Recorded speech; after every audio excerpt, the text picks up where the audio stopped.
Very good evening, friends. We just listened to Rakesh Kumar Jindal ji on how to pass the exam. Till yesterday, we had covered up to slide number 194. Now, this case law on Sterling SEZ and Infrastructure Limited.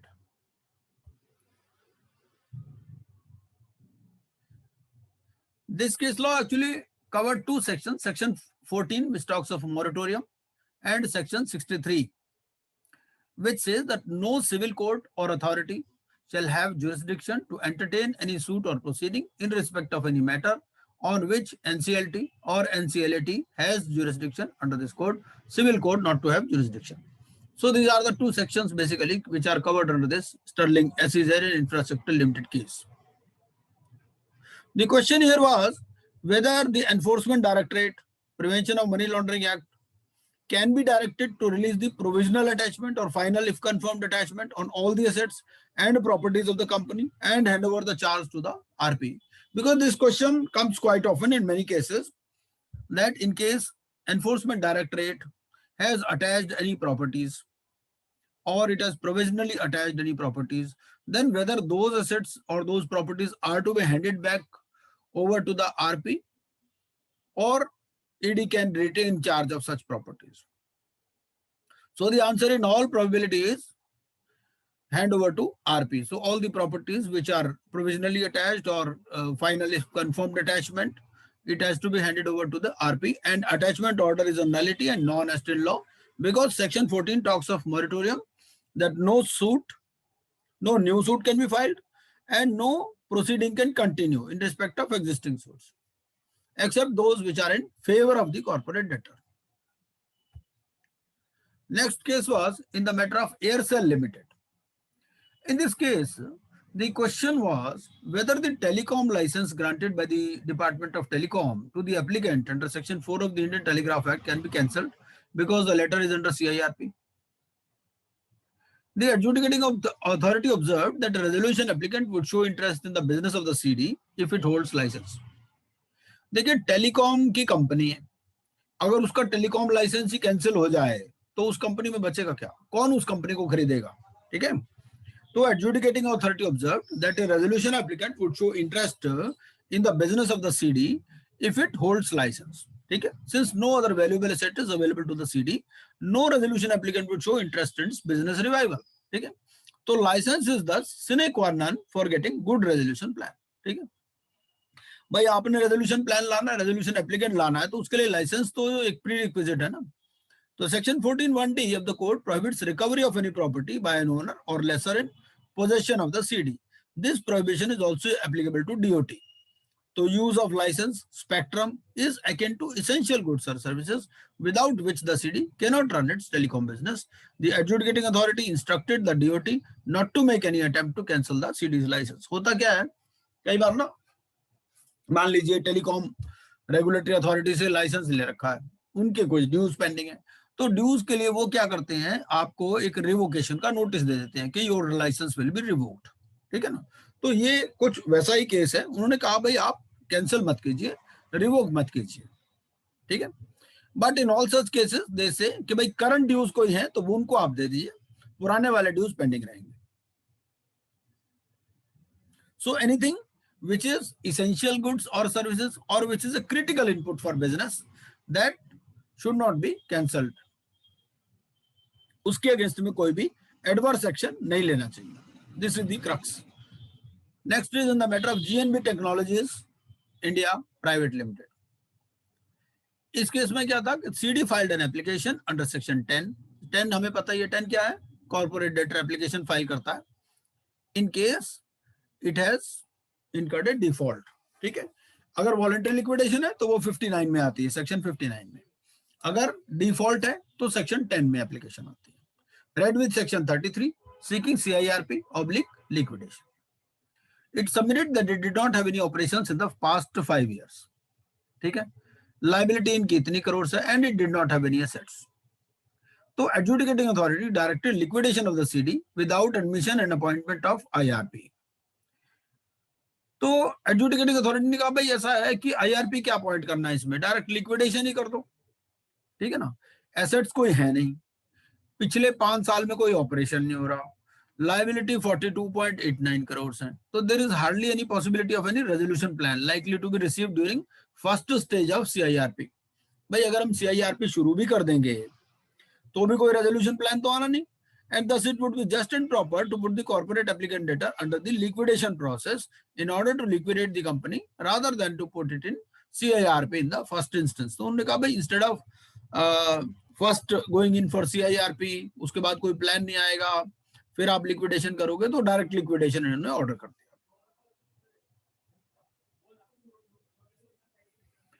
Next case है State Bank of India and other versus Videocon industries. इस case में क्या हुआ कि बहुत सारे जो जैसे ग्रुप कंपनीज होती हैं, what they do, they float various companies. भाई एक कंपनी एक पर्टिकुलर चीज मैन्युफैक्चर करेगी, वही दूसरे को सेल कर देगी, वो जो एक का आउटपुट है वो दूसरे का इनपुट बन जाता है। इस तरह से क्या होता है, वो एक ग्रुप फॉर्म कर लेते हैं और ग्रुप में जो है वो फिर उसकी टर्नओवर में भी उनको मदद मिलती है, फिर फाइनेंसिंग भी ले लेते हैं। लेकिन क्या होता है कि इंडिपेंडेंटली वो एग्जिस्टेंस नहीं होती उनकी, या उनके लिए कोई इंडिपेंडेंट बायर मिलना मुश्किल है। तो इस केस में क्या हुआ कि there were applications demanding and opposing consolidation of proceedings. तो ऐसे केसेस में क्या होता है, मान लो वीडियोकॉन एक ग्रुप है, ठीक है, suppose they have floated 20 companies. अब एक पर्टिकुलर कंपनी की जो इनपुट है वो दूसरे की आउटपुट है, फिर जो उसकी आउटपुट है वो दूसरे की इनपुट बन रही है, इस तरह से चल रहा है, ठीक है। उन कंपनीज को इंडिपेंडेंटली तो कोई खरीदेगा नहीं। मान लीजिए एग्जांपल के लिए लेते हैं, टीवी है, ठीक है, भाई कोई टीवी पिक्चर बना रहा है, कोई मॉनिटर बना रहा है, कोई स्क्रीन बना रहा है, कोई कुछ बना रहा है, कोई कुछ बना रहा है, ठीक है, कोई सर्किट बना रहा है उसका, एग्जांपल के लिए। तो अब इंडिविजुअली तो उनके लिए बाहर मिलना मुश्किल है, बट अगर उनको कंसोलिडेट कर दें और ग्रुप एज ए होल अगर हम किसी को दिखाएं एज ए CIRP, तो वो ठीक रहेगी, ठीक है ना। तो इसमें देयर वर एप्लीकेशंस, कुछ लोग डिमांड कर रहे थे कंसोलिडेशन ऑफ प्रोसीडिंग्स, कुछ लोग उसको ओपोज कर रहे थे, वो कह रहे थे भाई कंपनी को अलग अलग करके बेचो, कुछ कह रहे थे इकट्ठा बेचो। कहानी ये थी। The adjudicating authority observed that a blanket view is not possible to declare that the entire group is fit to be consolidated simply being connected or controlled by common management। उन्होंने कहा भाई ऐसा है कि ब्लैंकेट व्यू पॉसिबल नहीं है, ठीक है, कि भाई एंटायर ग्रुप को हम कंसोलिडेट कर दें क्योंकि उसमें कॉमन मैनेजमेंट है या सिंपली कनेक्टेड है। ईच यूनिट और subsidiary should be examined on it's merits. उन्होंने कहा भाई ऐसा है, हर एक यूनिट को, क्योंकि इंडिपेंडेंट कंपनी है, ठीक है, और कंपनी में CIRP में हमने ये भी पढ़ा है कि जो एसेट्स ऑफ होल्डिंग या सब्सिडरी कंपनी वो लिक्विडेशन एस्टेट एसेट में नहीं आते, ठीक है ना। तो उन्होंने कहा भाई बहुत सारे फैक्टर्स देखने पड़ेंगे, तो many factors need to be considered to distinguish the units into. उन्होंने कहा भाई जो जितने भी यूनिट्स है ना, इसको 2 कैटेगरीज में आप बांट दो। पहला, ए कैटेगरी क्या है, a category oblique classification of those cases can be made where the business operations are so dovetailed that their management, deployment of staff, production of goods, distribution system, arrangement of funds, loan facilities are so intricately interlinked that segregation may result in an unviable solution। ठीक है भाई, कुछ तो ऐसे हो सकते हैं कि भाई अगर वो इतने इंट्रिकेटली लिंक्ड है, उनका मैनेजमेंट भी कॉमन है, स्टाफ भी कॉमन है, प्रोडक्शन भी कॉमन है, डिस्ट्रीब्यूशन भी, अरेंजमेंट ऑफ फंड्स भी, लोन फैसिलिटीज भी, काफी इंटरलिंकिंग है। तो अगर उनको सेग्रीगेशन करने से नुकसान होगा, भाई कुछ यूनिट तो आप ऐसे ढूंढो जिनको सेग्रीगेट करने से वैल्यू कम हो जाएगी। भाई बेसिक पर्पस क्या है, बेसिक पर्पस है मैक्सिमाइजेशन, है ना, of the value to the stakeholders। Over and above, most important is that if segregated, the possibility of restructuring or the option of maximization of value of assets becomes so bleak which shall overweigh the consolidation। तो उन्होंने कहा भाई कुछ तो ऐसे ढूंढो जिसमें consolidation में फायदा हो, ठीक है। भाई ऐसे ही आप कह रहे हो, कुछ लोग कह रहे हैं जी कंसोलिडेट करो, कुछ कह रहे हो कंसोलिडेट मत करो। तो एडजुडिकेटिंग अथॉरिटी ने कहा blanket view is not possible. आप ये जो है ना, बहुत सारे फैक्टर्स इसमें कंसिडर करने पड़ेंगे। इनको 2 कैटेगरीज में बांट दो।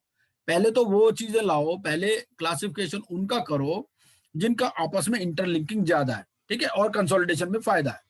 दूसरा क्या करो, the other category oblique classification can be of such group cases where the accounts are interlinked and due to the existence of debt agreement the liabilities have become common but assets are identifiable।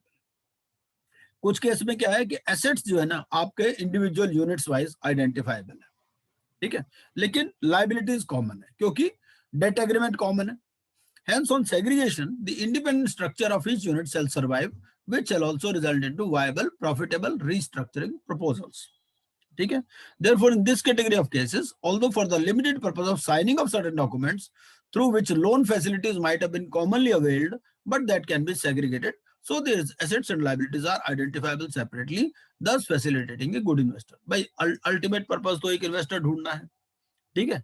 तो पहले तो वो देख लो जो interlinked हैं और उनको अगर सेग्रीगेट करोगे तो नुकसान हो जाएगा. ठीक है. कंसोलिडेशन में फायदा है. दूसरी कैटेगरी वो देख लो जिसमें एसेट्स को आप आइडेंटिफाई कर सकते हो, हालांकि लोन कंबाइंड होंगे तो लोन को भी आप सेग्रीगेट कर लोगे फिर. ठीक है ना. तो उस केस में क्या होगा कि एसेट्स और लायबिलिटीज आप सेपरेटली आइडेंटिफाई करके you find a good investor. So keeping in view the facts and circumstances, the adjudicating authority ordered that the assets and liabilities of 13 video companies should be substantively consolidated. उन्होंने कहा भाई 13 तो ऐसी है जिनको आप consolidate कर दो, ड्यू टू क्योंकि उनमें कॉमन कंट्रोल है, कॉमन डायरेक्टर्स हैं, कॉमन एसेट्स हैं, कॉमन लायबिलिटीज है, इंटरडिपेंडेंस है, इंटरलेसिंग ऑफ फाइनेंस है, को एग्जिस्टेंस. ठीक है. Pooling of resources. ठीक है. इस तरह से. और बाकी जो है उनको सेपरेटली. ये एक्चुअली वो रिस्ट्रक्चरिंग कंसोलिडेशन मर्जर्स कंसोलिडेशन वाला केस था ये वीडियोकॉन इंडस्ट्रीज का. तो उन्होंने कहा भाई दो फैक्टर्स आप देखो कौन से आइडेंटिफाइबल है जिसमें फायदा है, कंसोलिडेशन में फायदा है, कुछ देखो जिसमें एसेट सेपरेटली आइडेंटिफाइबल है. नेक्स्ट केस इसमें आता है State Bank of India versus Aadhunik Metallics Limited. इस केस में क्या हुआ, the liquidator filed application seeking clarity about the treatment of claims received between July 18, 2018 and July 7, 2019. अब इस केस में मान लीजिए एक रेजोल्यूशन प्लान आपका अप्रूव हो गया. ठीक है. तो रेजोल्यूशन प्लान आपका अप्रूव हुआ है और on 17th July 2018 and suppose you receive claims after that period. You receive claim between July 18, 2018 and July 7, 2019. Okay. Now the adjudicating authority held that the claims received during the period can neither be treated as part of insolvency resolution process cost nor do they fall under liquidation cost and hence cannot be accorded priority over other dues. तो उन्होंने कहा भाई इनको जो है अलग से हम प्रायोरिटी नहीं दे सकते क्योंकि इंसॉल्वेंसी रेजोल्यूशन प्रोसेस का कॉस्ट या लिक्विडेशन कॉस्ट का पार्ट ये नहीं बनेंगे. ठीक है. नेक्स्ट इसमें आता है in the matter of Andhra Bank versus Hemarle Textiles Limited. This case talks of claim which is not matured.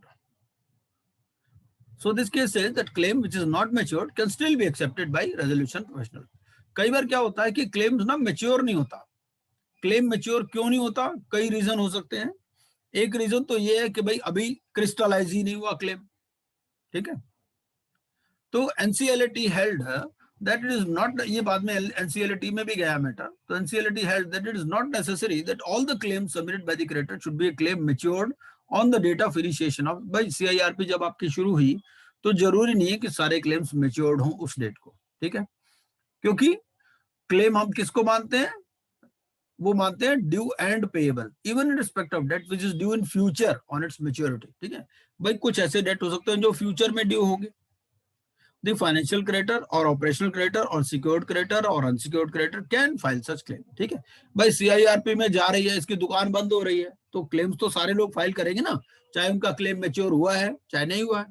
The resolution professional cannot reject a claim on the ground that only claims that have matured can be looked into and others cannot be entertained. भाई चाहे mature हुआ हो चाहे नहीं mature हुआ हो सबको entertain करना पड़ेगा. Therefore unmatured claims including uninvoked guarantees can be included in the total liabilities of the corporate debtor. Next case आता है State Bank of India versus coastal projects limited. ये सेक्शन 7 का केस था. जैसा कि हमें मालूम है कि जो फाइनेंशियल क्रेडिटर है, फाइनेंशियल क्रेडिटर को क्या है कि जो चीफ जनरल मैनेजर है उसके पास पावर होती है कि वो एप्लीकेशन फाइल करता है. ठीक है. भाई वहां तो लिखा है आपका फाइनेंशियल क्रेडिटर तो बैंक है, बैंक के बिहाफ पर तो कोई ना कोई ऑफिसर ही साइन करेगा ना. इस केस में क्या हुआ, उन्होंने सारी अपनी कॉरेस्पॉन्डेंस दिखाई SBI ने. उन्होंने कहा भाई देखो ऐसे है कि हमारे पास बोर्ड ने पावर दी है चीफ जनरल मैनेजर को और इन्होंने ड्यूली ऑथराइज किए AGM को. ठीक है. तो SBI has filed application through it's duly authorised AGM. उसके अलावा क्या हुआ कि भाई एडवोकेट ने वो साइन कर दी. तो advocate of the corporate debtor submitted that the respondent has no objection if the application of the financial creditor is admitted. तो जो एडवोकेट था कॉर्पोरेट डेटर का, उसने कहा कि भाई रिस्पोंडेंट को कोई ऑब्जेक्शन नहीं है अगर इसका क्लेम एप्लीकेशन जो है एडमिट हो जाए, तो एनसीएलटी ने उस क्लेम को एडमिट कर लिया, एनसीएलटी ने वो पिटीशन एडमिट कर ली। ठीक है, तो इसमें यह है कि अगर ड्यूली ऑथराइज्ड हो तो आपकी एप्लीकेशन कोई जरूरी नहीं कि उसको फाइनेंशियल क्रेडिटर को ही साइन करनी है, कोई भी ड्यूली ऑथराइज्ड एजेंट है उसका या इवन एडवोकेट भी साइन कर सकता है। ये केस आता है इसमें गुजरात एनआरई कोक लिमिटेड। इस केस में क्या हुआ कि liquidator sought direction of the adjudicating authority against the secured creditors to either relinquish their security interest or to proceed under section 52। ठीक है, ये हमने पहले भी केस देखा था। इसमें क्या होता है कि secured creditor has got two options, either he can relinquish his security interest or he can exercise the option of realizing the security which is already available with him। ठीक है, भाई दो में से एक ऑप्शन एक्सरसाइज करेगा। Considering the fact that liquidation process cannot be completed without the cooperation of all FCs, it directed that the security interests stand relinquished। ठीक है, तो उन्होंने कहा भाई इनके जो सिक्योरिटी इंटरेस्ट है दे विल स्टैंड रिलिंक्विश्ड, क्योंकि ये एक्सरसाइज नहीं कर रहे ऑप्शन को।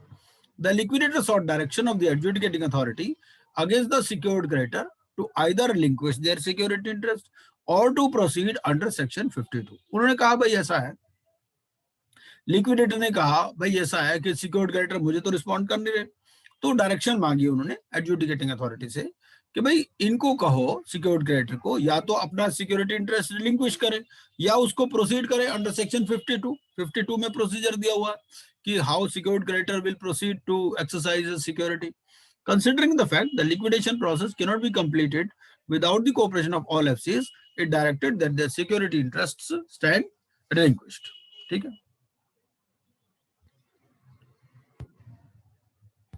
अगला केस था इसमें State Bank of India versus Jet Airways. इसमें क्या हुआ, the application had been filed by the RP seeking direction against the CoC to sanction and disburse funds towards interim finance since he was facing tremendous hardship in running the CD as a going concern due to non availability of funds to meet essential costs। कई बार क्या होता है company में funds नहीं होते, तो funds नहीं होते तो क्या सीओसी अप्रूवल देगा नेचुरली इंटरिम फाइनेंस के लिए।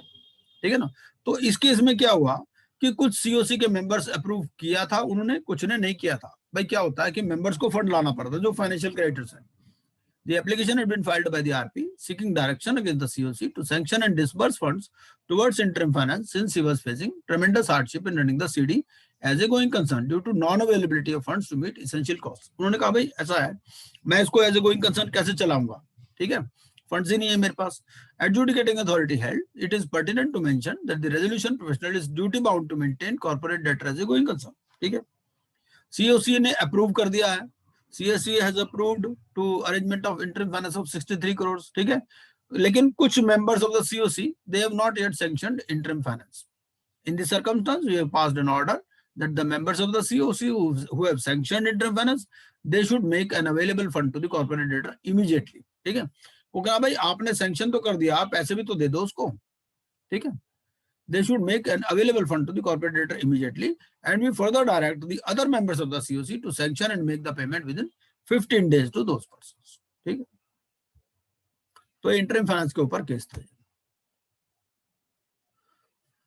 इसमें एक और भी कहानी थी, ये क्रॉस बॉर्डर इंसॉल्वेंसी भी इन्वॉल्व थी इसमें।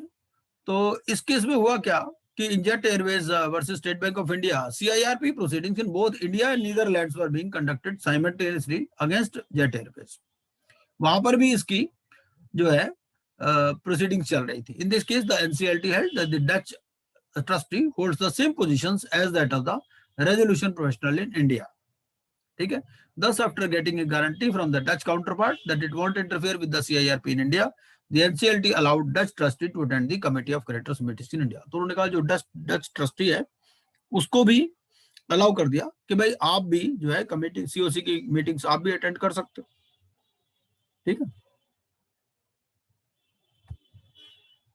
क्योंकि क्रॉस बॉर्डर इंसॉल्वेंसी कहां इन्वॉल्व हो जाती है, मान लीजिए भाई जेट एयरवेज का कोई प्लान है, ठीक है, कोई प्लेन उसका बाहर खड़ा हुआ है, वो कहेंगे भाई इसको यही रोक लो हमने भी पैसे लेने हैं, तो वहां पर जो है क्रॉस बॉर्डर इंसॉल्वेंसी इन्वॉल्व हो जाती है।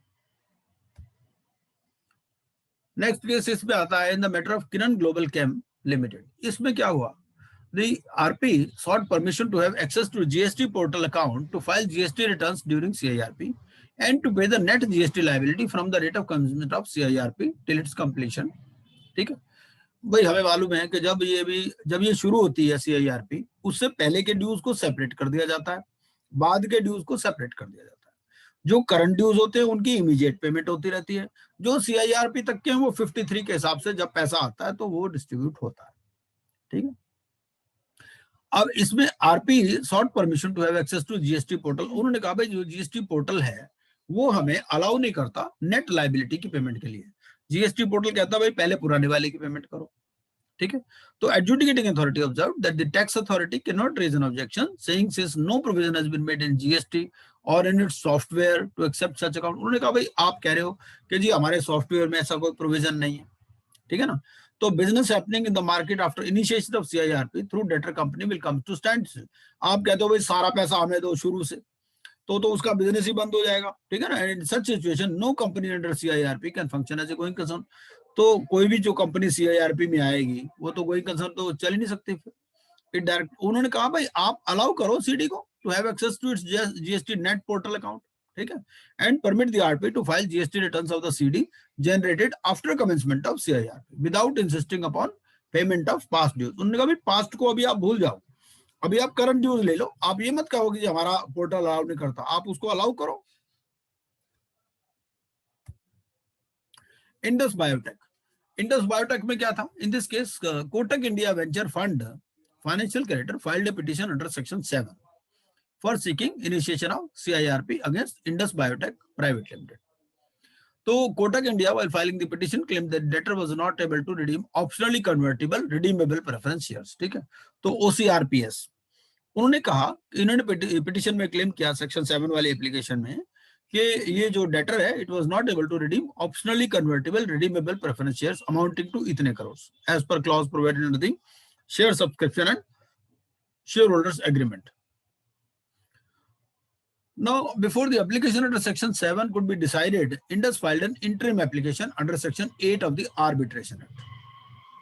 तो इन्होंने जब ये एप्लीकेशन अभी डिसाइड करनी थी सेक्शन 7 वाली, सेक्शन 7 वाली एप्लीकेशन कोटक ने फाइल की थी अगेंस्ट इंडस बायोटेक कि उसने जो optionally convertible redeemable preference shares को रिडीम नहीं किया।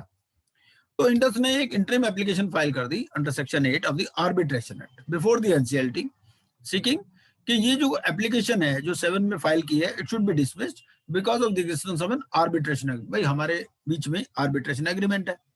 ठीक है, तो ये एप्लीकेशन अभी आप एडमिट मत करो सेक्शन 7 वाली। ठीक है, हम under section 8 of the arbitration act proceed करना चाहते हैं। On the other hand Kotak contended that is section 7 IBC petition belongs to that class of litigation which falls out of the scope and ambit of arbitration as these matters are in rem. ठीक है, thus the issue that fell for consideration before the NCLT was whether the provisions of Arbitration Act will prevail over the provisions of the IBC.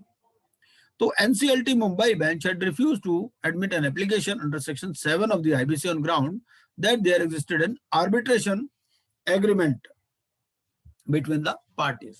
तो NCLT Mumbai ने क्या किया, NCLT Mumbai ने कहा कि भाई हम जो सेक्शन 7 वाली एप्लीकेशन है, घंटे बजा दो, they had refused to admit an application under section 7 of the IBC on grounds that there existed an arbitration agreement between the parties.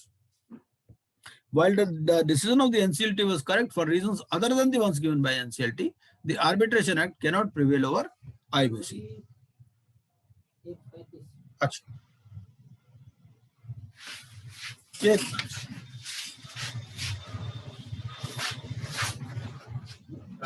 Meeting चल रही है।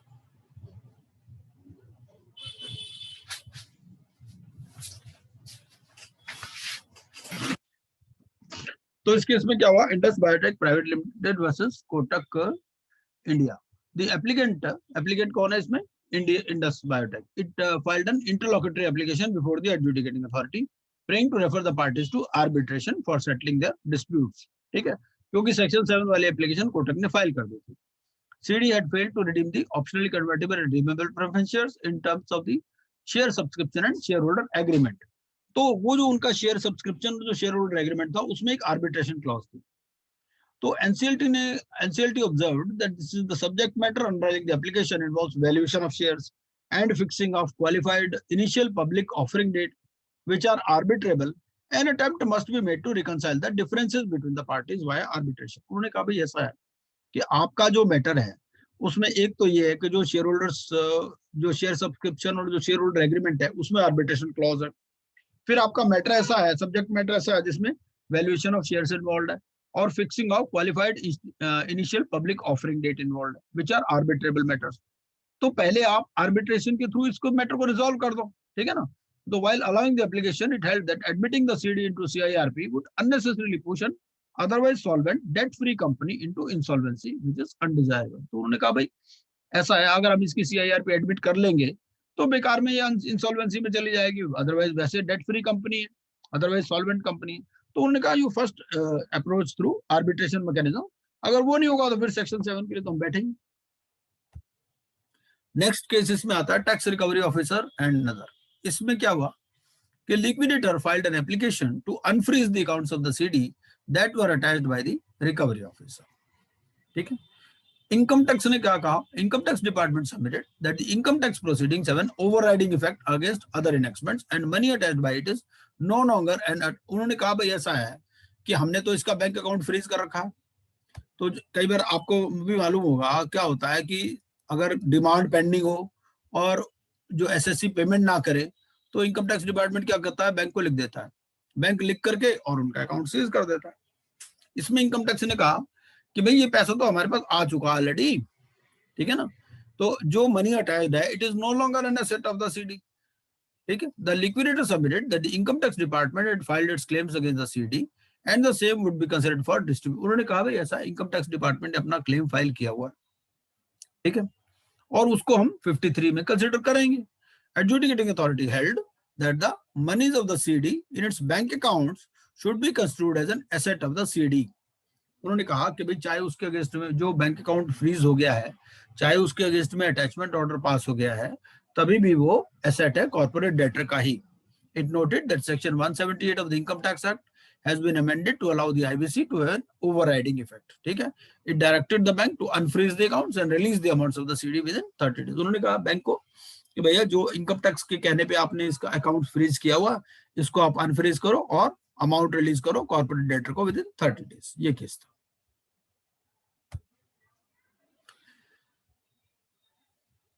इसमें क्या आता है, Om Prakash Agarwal versus chief commissioner of income tax, ये टीडीएस से related case है।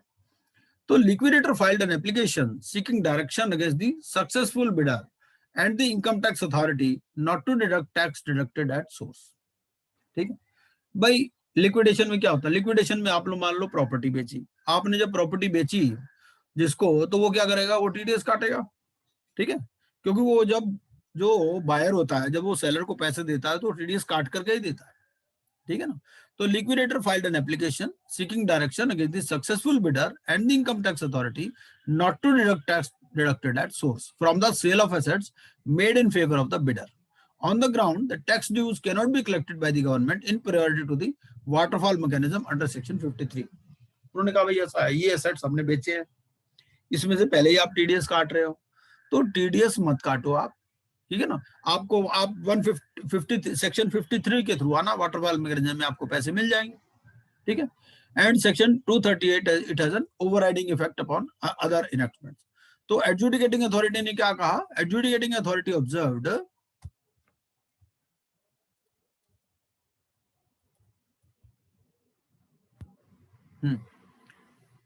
to adjudicate that the overriding effect under section 238 is applicable to the issues between the creditor and the debtor.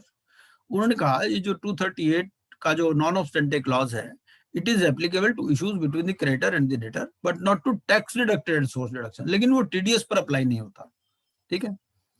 तो when the government comes before the liquidator as creditor, भाई government अगर creditor की तरह आए liquidator के पास तो it is bound by section 53 and 238। भाई गवर्नमेंट का मान लो कोई इनकम टैक्स ड्यू है, ठीक है, तो उस केस में तो क्या होगा, it will be bound by section 53 and 238। अब लेकिन इस केस में क्या है, in this case the government is not making any claim as an operational creditor, ठीक है ना। तो while directing the purchaser to pay the tax deducted at source amount It held that deduction of tax at source is not tantamount to payment of government dues. उन्होंने कहा ये जो TDS काट रहे हैं, this does not mean payment to government dues in priority to other creditors, since it is not a tax demand. ये कोई tax demand नहीं है for realization of tax dues. It observed that the liquidator is not asked to pay tax deducted at source. उन्होंने liquidator को कहा भाई आपको थोड़ी tax TDS की पेमेंट करनी है, ये तो परचेजर की ड्यूटी है. It is the duty of the purchaser to credit this to the income tax department. ये है, ये केस था इसमें. SCSL बिल्डवेल, इस केस में क्या हुआ कि SCSL बिल्डवेल प्राइवेट लिमिटेड और इन्होंने कुछ ना फ्लैट्स के लिए अप्लाई किया था. सम 20 फ्लैट्स थे इसमें. तो SCSL had applied for 20 flats in the scheme approved by PAL Infrastructure. उनकी कोई ये रियल एस्टेट डेवलपर थे PAL Infrastructure, तो इनके पास और इन्होंने उसके लिए कुछ इनको पैसे दिए थे SCSL बिल्डवेल ने. तो an application was filed seeking correction of voting results wrongly computed by the IRP. The voting was on proposal to replace the IRP and appoint another IP as RP. ठीक है. It was submitted by 3 allottee associations that home buyers as class of creditors comprised of 72.39% of voting share in COC. They voted for replacement of IRP with a voting share of 38.92%. इसमें ना अगर जैसे class of voters होता है तो class of voters में अगर if 50% of that class of voters they instruct the authorised representative to vote in a particular fashion, तो अगर मोर देन 50% तो 100% वोटिंग मानी जाती है इसमें. ठीक है, ये है in terms of section 25A of the code. तो सेक्शन 25A क्या कहता है? If A proposal receives more than 50% voting share of the financial creditors in A class, the same is treated as 100% voting by the class in favor of the proposal. ठीक है, सिर्फ 12A जो है वो इससे अलग है. 12A में उसी प्रोपोर्शन में होती है. 12A जहां पर वापस लेने विड्रॉल ऑफ एप्लीकेशन वाली बात है. लेकिन 25A में अगर 50% instruct in a particular manner तो वो 100% वोटिंग मानी जाती है. However, the IRP did not file an application for his replacement. लेकिन इस केस में क्या हुआ कि IRP को रिप्लेस करना चाहते थे, लेकिन IRP ने जो है वो एप्लीकेशन फॉर रिप्लेसमेंट फाइल नहीं की विद एडजुडिकेटिंग अथॉरिटी. एक मिनट. Hello hello. हाँ जी, हाँ जी, नमस्कार सर. सर मेरी मीटिंग चल रही है. मैं थोड़ी देर में करता हूँ सर आपको. हाँ जी, हाँ जी, हाँ जी, हाँ जी, हाँ जी, ठीक है सर. तो however, the IRP did not file an application for his replacement. He rather raised objections to the application made by FCs for his replacement. Considering the facts and legal position, the adjudicating authority held that no further inquiry is required and allowed replacement of the IRP. It observed the IRP, who is supposed to remain neutral, has come against the COC as if he has personal interest in the affairs of the CD. It lamented that this application could not be adjudicated because of objections raised by the IRP, and CIRP could not proceed for the last 6 months in view of this. ठीक है. Section 25A क्या कहता है? Section 25 हमने पहले भी discuss किया था when we were discussing section wise coverage. तो section 25A3A it has been inserted in terms of which the authorized representative, इसमें ये एक authorized representative जो है वोटिंग कैसे करेगा. ठीक है.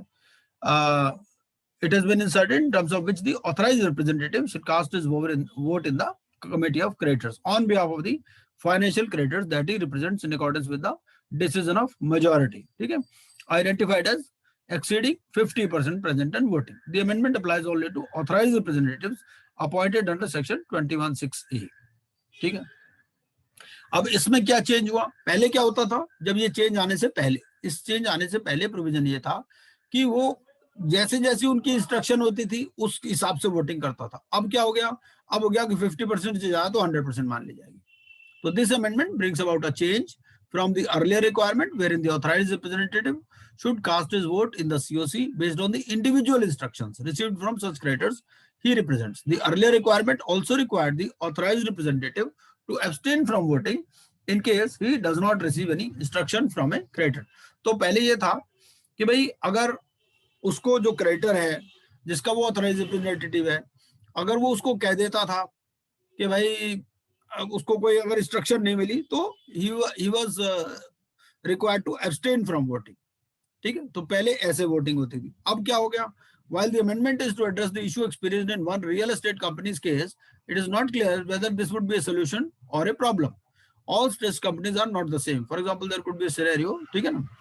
तो इस केस में क्या हुआ कि भाई अगर 50% से ज्यादा होगा तो आपको सारा 100% मान लिया जाएगा ऑथराइज रिप्रेजेंटेटिव। इंडिविजुअल इंस्ट्रक्शंस के हिसाब से काम नहीं करना, बेसिक बात इसमें ये है। तो इस केस में हुआ क्या कि वो आईआरपी को रिप्लेस करना चाहते थे, उसने वोटिंग पुराने हिसाब से की।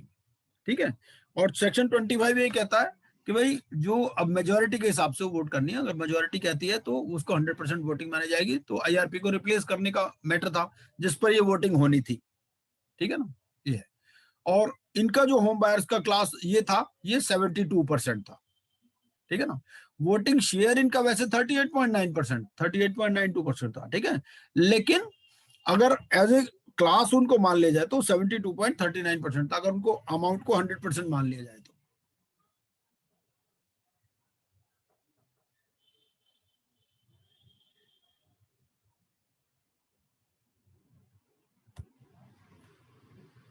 बैकग्राउंड क्या था? Besides the main issue of voting, the National Company Law Tribunal has initiated CIRP against Delhi-based PAL infrastructure under section 7। ठीक है जी। अब कोर्ट ने अपॉइंट किया दिलीप कुमार निरंजन को आईआरपी। तो it directed the IRP to make a public announcement within 3 days। ठीक है, बहुत सारे लोग क्वेश्चन पूछते हैं कि भाई पब्लिक अनाउंसमेंट कौन करेगा, तो बेसिकली एनसीएलटी की पावर है, लेकिन एनसीईआरटी डायरेक्ट कर देती है आईआरपी को to make public announcement. According to this application filed by SCSL Buildwell, it agreed to purchase 20 flats. ठीक है ना, तो इन्होंने क्या किया, इनका आपस में एग्रीमेंट था to buy 20 flats in this tower. ठीक है, तो इन्होंने 7.92 करोड़ उसके लिए पेमेंट किए थे। ये फ्लैट्स डिलीवर होने थे 2013 में। इनके सब delay, the builder agree to pay 1% per month का जो है उसको इंटरेस्ट भी देना था। कंस्ट्रक्शन अभी भी कंप्लीट होनी है। ठीक है, तो इन्होंने क्या किया, जो SCSL था, दे इन्वोक्ड द आर्बिट्रेशन क्लॉज, और आर्बिट्रेटर ने भी इनके फेवर में फैसला दे दिया। ठीक है, लेकिन फिर भी पाल इंफ्रास्ट्रक्चर ने पेमेंट नहीं किया। अभी ये लायबिलिटी बढ़ करके हो गई 19.32%। तो NCLT noted that under section 18 of RERA, if the promoter fails to complete the project, he must return the amount received along with interest। ठीक है, इस केस में क्या हुआ, ना तो पोजीशन दिया गया ना मनी रिफंड की गई, तो CIRP इनिशिएट हो गई।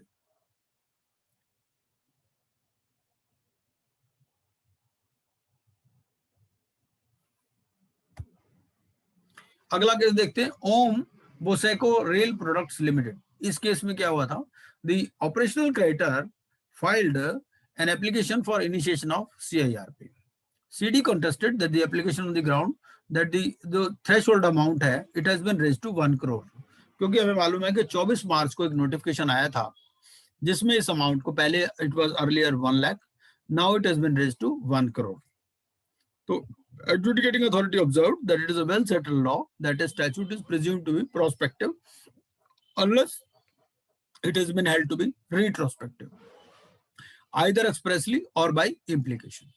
So while admitting the application, it held that the amendment shall be considered as prospective as nothing contrary to it was mentioned in the notification।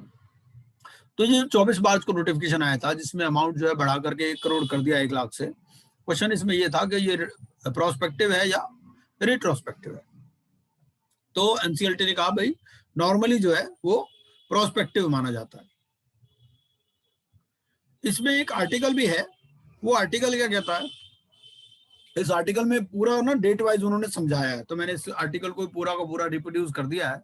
तो as part of the government's ongoing efforts to combat the economic fall out of the COVID-19, the union finance minister in a conference dated 24 March announced an increase in the threshold. ठीक है, notification जो है issue हो गया कि भाई 1 करोड़, क्योंकि government के पास पावर है सेक्शन 4 में 1 लाख टू 1 करोड़ तक कर सकते हैं, तो उन्होंने वो पावर एक्सरसाइज कर ली। ठीक है, तो कोलकाता बेंच ऑफ एनसीएलटी इसमें ये है कि ruled on whether this increase in threshold is prospective और रिट्रोस्पेक्टिव। इसमें हुआ क्या कि जो ओम बसेको था, जो कॉर्पोरेट जो सीडी था, it purchase various foundry and chemicals from Foseco India operational creditor on credit. ठीक है, ऑपरेशनल क्रेडिटर ने एक डिमांड नोटिस दे दिया ऑन कॉर्पोरेट डेटर 1 अगस्त 2019 को फॉर अनपेड इनवॉइसेस, कि भाई आपने हमारे इनवॉइसेस की पेमेंट नहीं की along with interest. Total operational debt इनका हो गया 90 लाख। अब उन्होंने पेमेंट नहीं किया, ठीक है ना, इन्होंने पहले नोटिस दिया कि भाई हमारा 90 लाख का ड्यू है, कॉर्पोरेट डेटर ने पे नहीं किया, तो ऑपरेशनल क्रेडिटर ने सीआईआरपी की एप्लीकेशन लगा दी एनसीएलटी कलकत्ता में। अभी एनसीएलटी का ऑर्डर आया नहीं था। NCLT Calcutta reserved orders after final hearing. 13 मार्च को फाइनल हियरिंग कंप्लीट हो चुकी थी, ठीक है, लेकिन बीच में कोविड शुरू हो गया, तो कोविड से क्या हुआ, वो ऑर्डर पास होने में डिले हो गया। तो in the interim on 13th May the corporate debtor requested a hearing by video conference. तो 13 मई को कॉर्पोरेट डेटर ने कहा भाई हमारे वीडियो कॉन्फ्रेंसिंग से हियरिंग कर लो। इसमें ये मेन बात नोट करने वाली ये है कि 13 मार्च को फाइनल हियरिंग कंप्लीट हो चुकी है, ठीक है। अब corporate debtor argued that the notification was retrospective in nature. Corporate debtor ने कहा भाई देखो ऐसा है, अगर रिट्रोस्पेक्टिव मान लिया जाए तो कॉर्पोरेट डेटर को फायदा है, क्योंकि 1 करोड़ से कम है अमाउंट, ठीक है, लेकिन 1 लाख से ज्यादा 90 लाख का ड्यू है, ठीक है ना। As such it was argued that the operational creditors application was no longer maintainable, क्योंकि 24 मार्च तक ऑर्डर नहीं आया, as the default alleged was below the new threshold limit for initiation of CIRP. In doing so the corporate debtor relied on the judgment of the National Company Law Appellate Tribunal in Shri Muniswarata Agri International Private Limited versus Bank of Baroda and that of NCLT Kolkata in Sleepwell Industries. However, the tribunal concluded that the relaxation of the threshold under the notification applies prospectively and not retrospectively.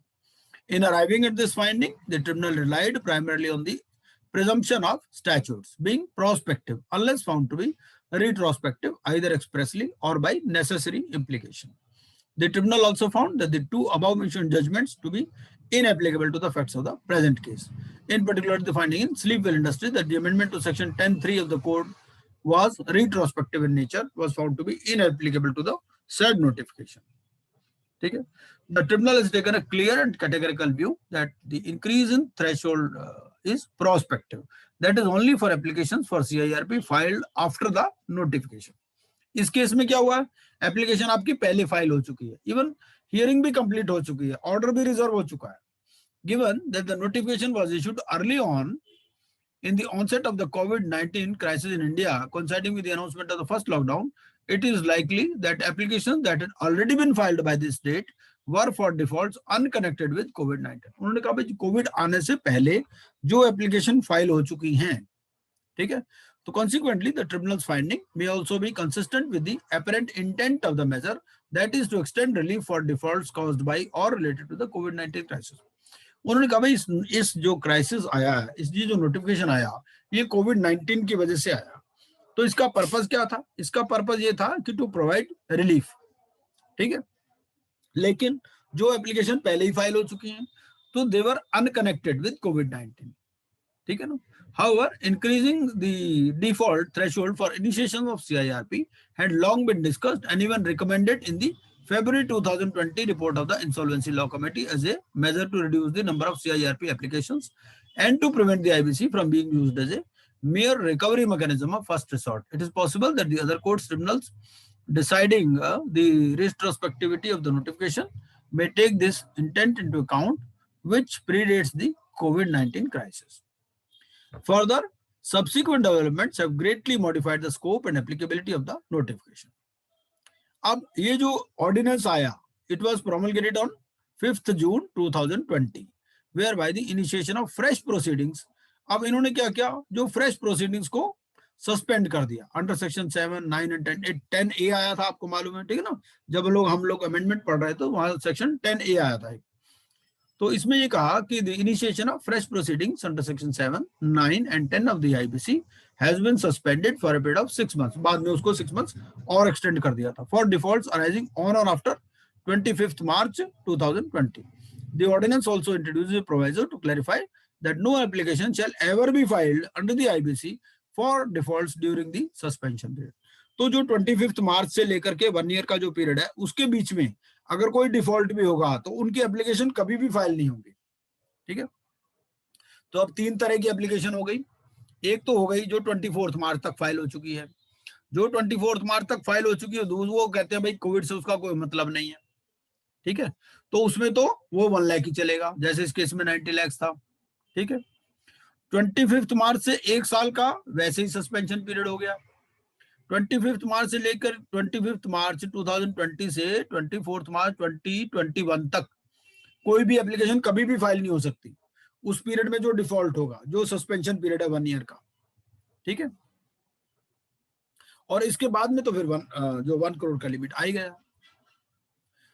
अब if the notification on increase in threshold is to apply only to fresh proceedings, but no fresh proceedings can be initiated for defaults arising, the notification becomes applicable only. उन्होंने कहा भाई देखो ऐसा है, आपने 25 मार्च से date बढ़ा दी by virtue of notification dated 24 March.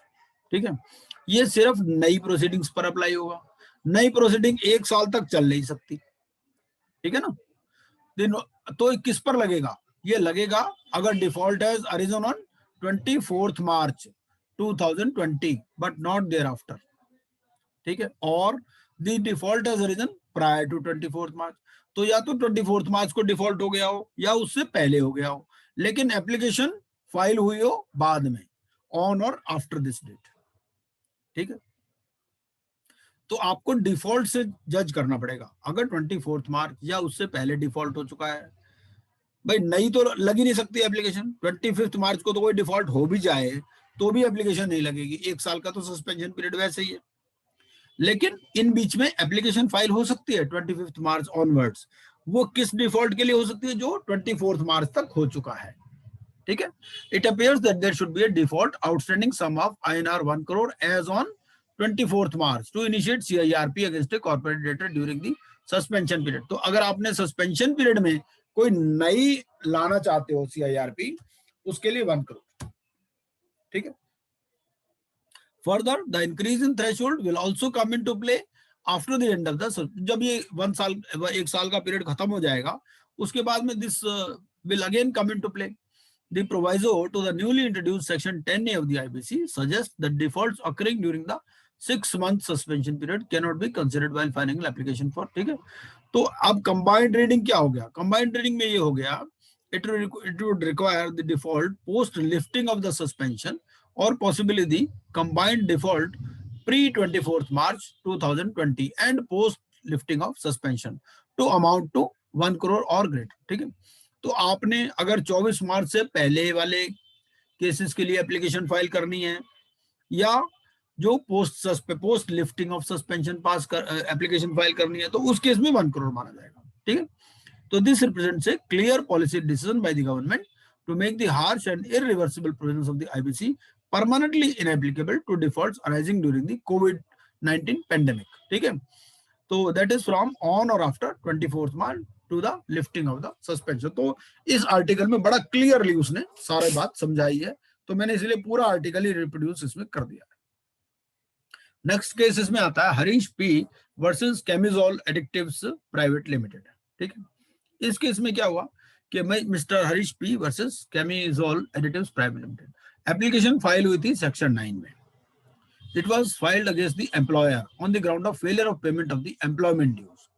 ठीक है, adjudicating authority observed that the party before knocking at the doors of judiciary should have exhausted the alternative remedy available under the arbitration and conciliation। भाई उन्होंने इसमें क्या हुआ, employer employ का कुछ झगड़ा था, तो इस हुआ क्या था कि एम्प्लॉय को कहा गया तुम भाई वर्क फ्रॉम होम कर लो। ठीक है, तो उसने वर्क फ्रॉम होम भी कर लिया, एम्प्लॉयर ने अपनी लायबिलिटी भी मान ली, लेकिन उसने पेमेंट ही नहीं करी 7-8 महीने तक। बाद में एम्प्लॉय ने रिजाइन कर दिया और उसने यहाँ पर एप्लीकेशन फाइल कर दी under section 9 as an operational creditor. तो हमें मालूम है कि section 9 application can be filed in respect of goods और सर्विसेज सप्लाइड। ठीक है ना, तो इसने सेक्शन 9 की एप्लीकेशन फाइल कर दी। तो अब इसमें ये इशू आया कि भाई आर्बिट्रेशन जो एंड कंसिलिएशन एक्ट एप्लीकेबल है, क्योंकि एम्प्लॉयर एम्प्लॉय की एग्रीमेंट है, वहां आर्बिट्रेशन क्लॉज है। तो वहां पर पहले एग्जॉस्ट करो उस रेमेडी को. It noted that it is a settled proposition of law that the provisions of the code can not be invoked to settle dispute. उन्होंने कहा भाई ये कोई रिकवरी मैकेनिज्म तो नहीं है, एम्प्लॉय ने पैसे लेने हैं एम्प्लॉयर से, तो ये मतलब तो नहीं ना आईबीसी की एप्लीकेशन फाइल कर दो, अदरवाइज सॉल्वेंट कंपनी है वो.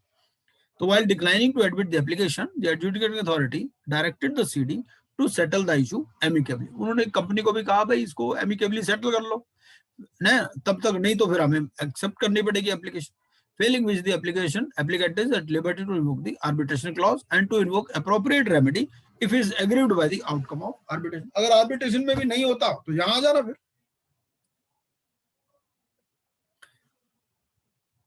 ये केस है इसमें, ये पूरा केस हमने इसमें रिप्रोड्यूस कर दिया है. इसमें क्या था, ये एक एक्स एम्प्लॉय था, ठीक है, इसलिए कोविड का ही पीरियड का केस है, तो उसको कहा भाई आप वर्क फ्रॉम होम कर लो और 7-8 महीने की उसकी सैलरी ड्यू होगी. कई बार कंपनी निकालना चाहती है, तो अब वो एम्प्लॉय समझता नहीं है मान लो, तो वो काम करता रहा वहां पर, बाद में जो है उसके 4,40,000 रुपये ड्यू हो गए. ये इस पीरियड के थे, नवंबर 18 to July 2019.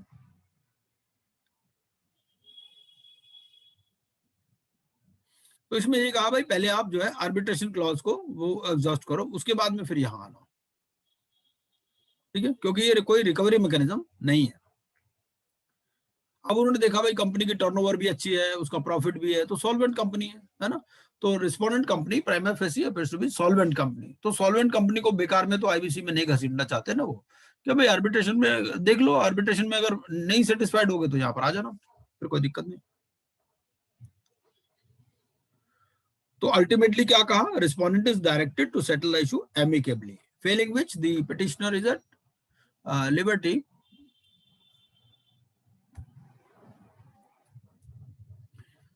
To invoke the arbitration clause as available. ठीक है.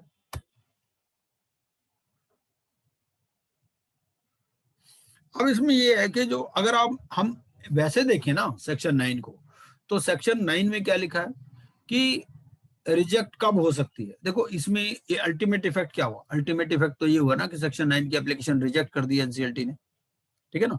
उनको कहा भाई आप आर्बिट्रेशन पे जाओ, वैसे वो कंडीशन सारी फुलफिल करता था सेक्शन 9 की, ठीक है ना.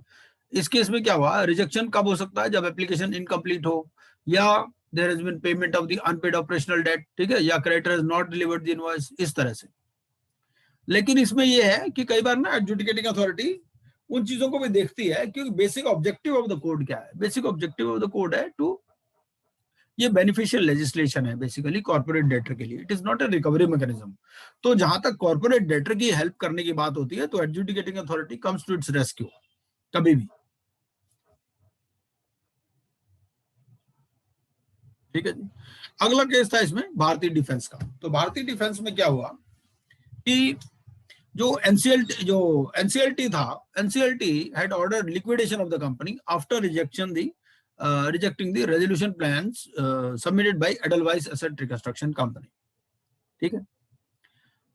तो एनसीएलटी ने ऑर्डर कर दिया था लिक्विडेशन, और एनसीएलटी ने it upheld the decision of the NCLT to liquidate that लेडन Bharati defence.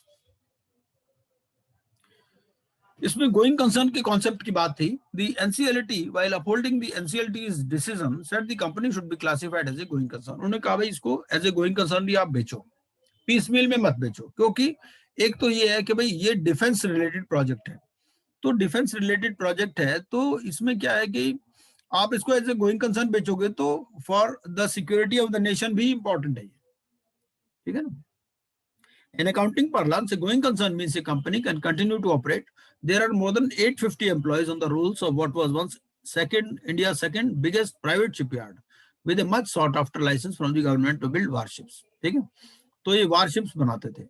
Earlier resolution plan was backed by the committee of creditors, in which Edelweiss had a 82.75%, 82.7% voting share as a financial creditor. तो इन्होंने क्या किया, 20 lender थे इसके भारतीय defence के, उन्होंने जो एडलवाइस एआरसी थी उन्होंने टेक ओवर कर लिया date.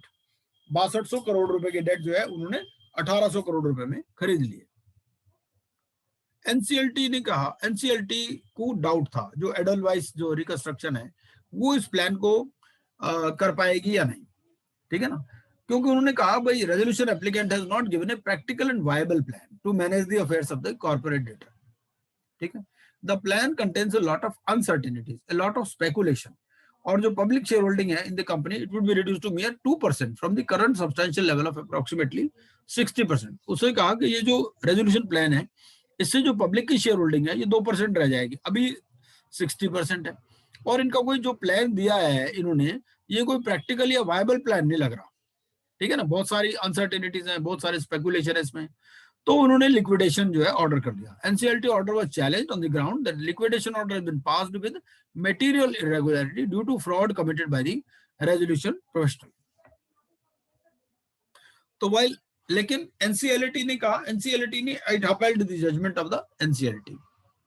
So while NCLT rejected the challenge to the order of the NCLT, the tribunal pointed out that considering the national importance attached to product line of the company, the customers, especially Ministry of Defense, Indian Coast Guard, Customs, order book size, ठीक है ना, तो it has been classified as a going concern. So Vijay Kumar V. Iyer has been appointed as the liquidator and the tribunal has directed that the work should be taken from existing employees and workmen. तो ये था इसमें कि भाई as a going concern इसको आप बेचो. ठीक है जी. तो ये थे हमारे कुछ केस लॉस जो हमने डिस्कस कर लिए. Tomorrow onwards will again start with part 3. ठीक है ना. तो पार्ट 1 हमारा कंप्लीट हो गया और पार्ट 2 भी हमारा कंप्लीट हो गया. अब कल हम करेंगे पार्ट 3. ठीक है ना. फिर पार्ट 3 है, फिर पार्ट 4 है और पार्ट 5 है. उसमें ज्यादा टाइम नहीं लगेगा मेरे हिसाब से. हम लोग कोशिश करेंगे, हो सकता है संडे तक इसको कंप्लीट कर दें. थोड़ा थोड़ा स्लो हम जानबूझ के चल रहे हैं कि समझ में आ जाए आराम से.